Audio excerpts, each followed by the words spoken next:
Dlho som bol taký, že o tejto téme nerozprával vôbec na internete, ale vznikol tu na internete taký, jak ľudia to idú ospevovať, aké to je úžasné, že im to neničí zdravie, je to téma so zakázanými látkami.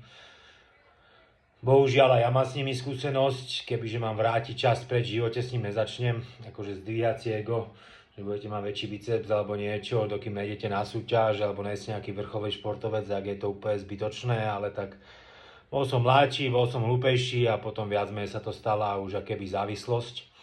A som rád, že som z toho kolobehu ako tak vybehol preč, aj keď bohužiaľ som odkázaný minimálne na TRT dávke do konca života, takže kvázi otrok niečoho do konca života cez mladickú nerozvážnosť a potom takú závislosť viac menej.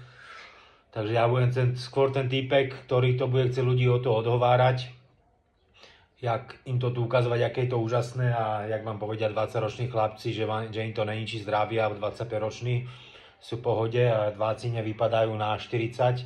Bohužiaľ to aj mne zobralo z veku, zobralo mi to určite pár rokov aj zo života. Takže hovorím, budem rád, ten čo bude ľudí o to odhovárať a budem tu točiť takéto videá podobné k tomu, odhovárať od toho. Jedine, čo má význam za mňa je TRT dávka, keď máte nízku hladinu testosterónu a nedá sa to zdvihnúť prírodne, ináč nemá nič význam, dokým nejdete súťažiť alebo nejste nejaký vrcholový športovec. Takže tak.